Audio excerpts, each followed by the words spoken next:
Hello everyone. Today we are going to be talking about E. coli and its specific serotype of 0157H7. The two objectives I want to kind of focus in on is what is E. coli. I don't want to look just at this whole presentation is going to be looking at the specific serotype, and I want to explain what E. coli is and how we get to that serotype and how it's different, its differentiation between other E. coli, and also going into how does it affect you, where you might see it in production, how does it get there, where you might see it in other places. So you'll be able to see E. coli is not just in beef, but you can see it, or not even just in livestock. You can see it in vegetables. You can see it in also in things such as ciders, apple ciders. And I kind of want to get onto that whole aspect of how it might affect you and what to look out for. All right, this is a picture just to give you an idea of what E. coli looks like. It is a rod-shaped gram-negative, facultatively anaerobic bacterium that normally populates the GI tract, and in this case, or in all cases, it will normally populate the lower ends of the GI tract. This is because as you go down the GI tract, you'll start getting a higher pH, and it prefers to be in a higher pH compared to the duodenum. The duodenum normally keeps a pH around 4. Whenever you get down farther down the GI tract, you'll see it increasing pHs of about 6 to 7.4. And especially in livestock, it normally likes to populate the renal anal junction. It is very popular, and not in a good way, for causing urinary tract infections or hemolytic uremic syndrome. And it is probably world known to cause bloody diarrhea, as a lot of people like to see it as. In order to give you an idea of the environment that E. coli likes to be in, it did evolve and usually in warm mammalian GI tracts. So if you think about just your own GI tract, you can kind of get a good idea of what environments it likes. So I've already told you about the pH that it prefers. It also prefers a 37 degrees Celsius temperature, which is 98.7 degrees Fahrenheit, which, as we all know, is our normal body temperature. So right here, I want to talk a little bit more about serotypes. A lot of times when you hear E. coli 0157H7, which is the most popular one, everyone kind of puts this into as a broad umbrella over all E. coli, which is not the case because a lot of the times E. coli can actually be good for gut health, but not the serotype 0157H7. This is just going to be telling you why different E. coli can be good and why other ones can be bad.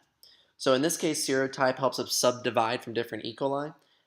This is due to surface antigens that are found on lipopolysaccharides on the outer membrane that attach these things called O-specific polysaccharide chains, which I have labeled above.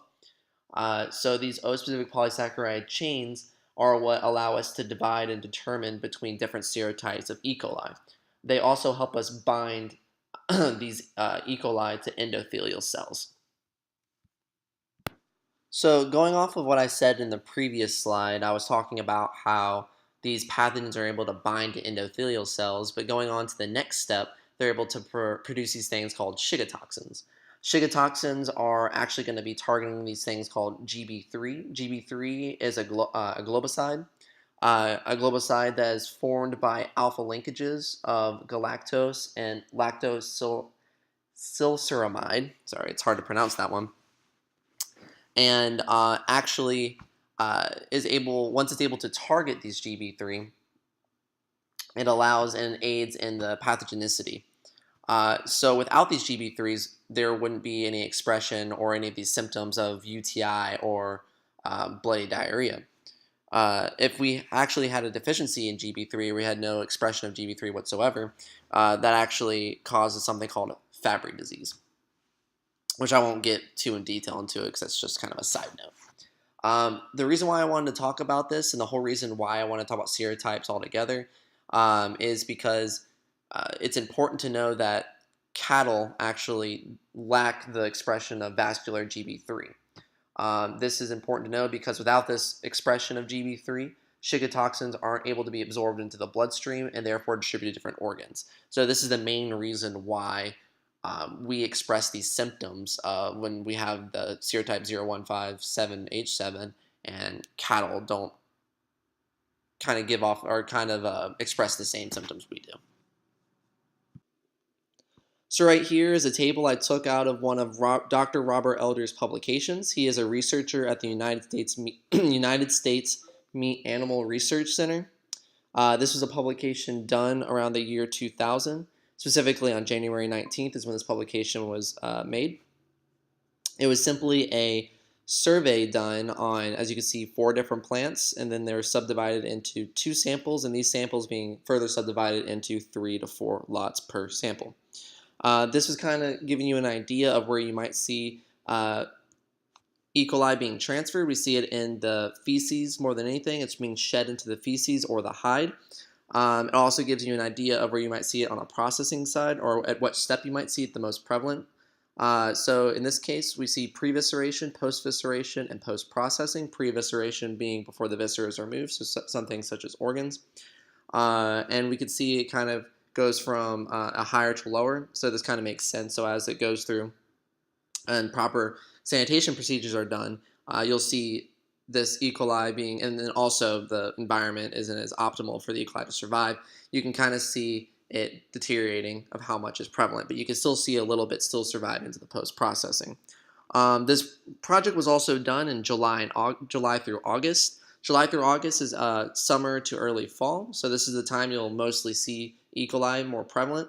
This is probably due to the fact that during those times it has a more optimal temperature, so when it's getting shed into the feces, it can survive longer in that feces during more optimal temperatures. This being, again, like I said in previous slides, around 98 degrees Fahrenheit. So during those late summers or August, especially in Georgia, you can definitely see the temperature getting up that high. I apologize for the slide being kind of cluttered, but I wanted to keep everything here because it all kind of ties together.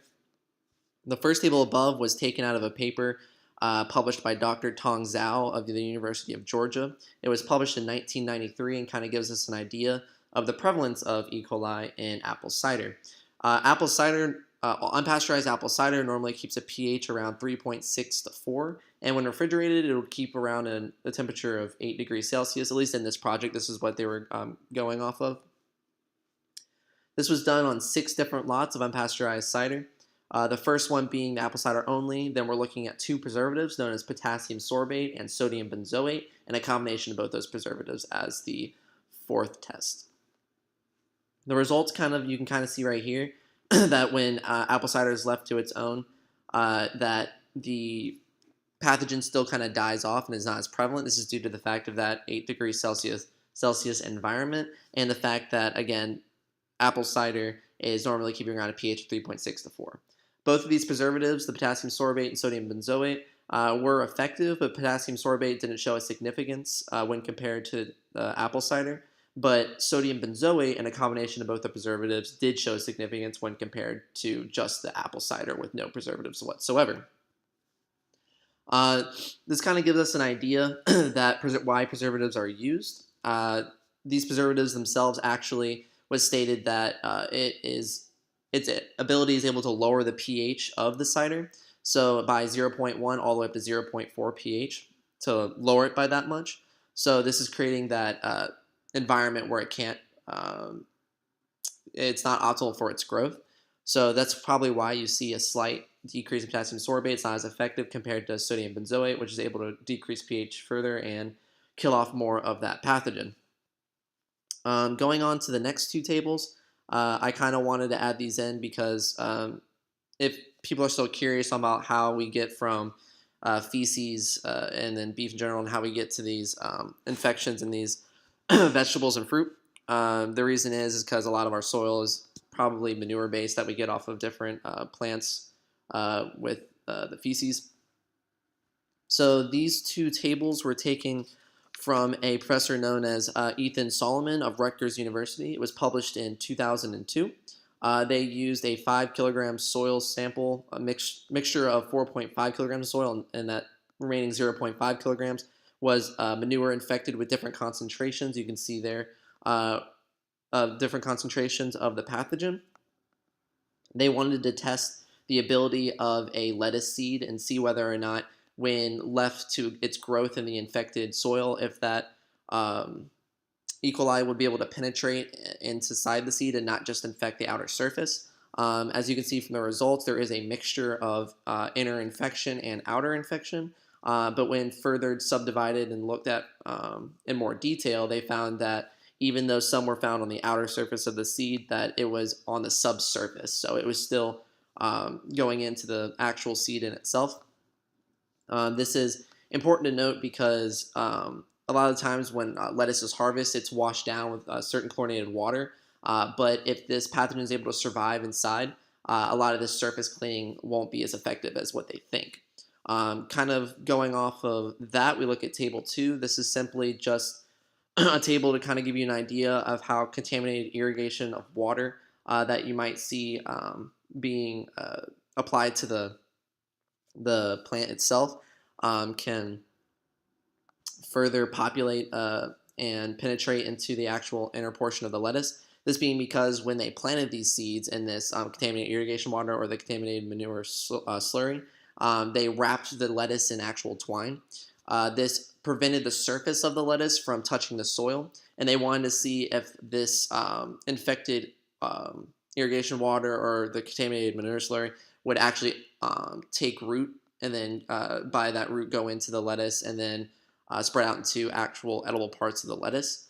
So when tested, they took 5 of the lettuce plants, and they found that 4 out of the 5 on the first day were infected, 2 out of the 5, and then also 2 out of 5 on the 5th day. When they looked at contaminated manure slurry, they noticed there was still just as much that were still infected. This can kind of give you an idea of where you might see runoff being a problem for that contaminated manure slurry and so on and so forth. So this kind of gives you an idea of just because if you maybe a vegetable or fruit is washed thoroughly, this pathogen can still be prevalent within that vegetable or fruit. So in conclusion, we talked about E. coli, kind of what the importance of knowing its serotype and how it might be different from other E. coli, that there's not always just a bad serotype like the 0157H7, but there's also can be good E. coli, what serotype is overall. We went into beef and dairy a little bit of where we see it in both those industries, and also aside from the livestock, but still kind of connected, we talked about its prevalence in lettuce and apple cider. It's important to kind of know these things, but it seems like it would kind of worry you for a lot of the presentation I gave.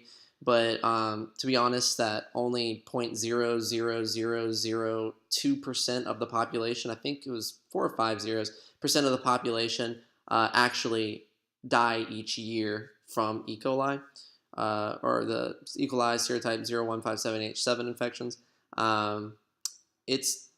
It can be life-threatening, but it's not something that you need to be completely worried about. But it's also really, really good to kind of know these past projects to kind of give you an idea of where research is going.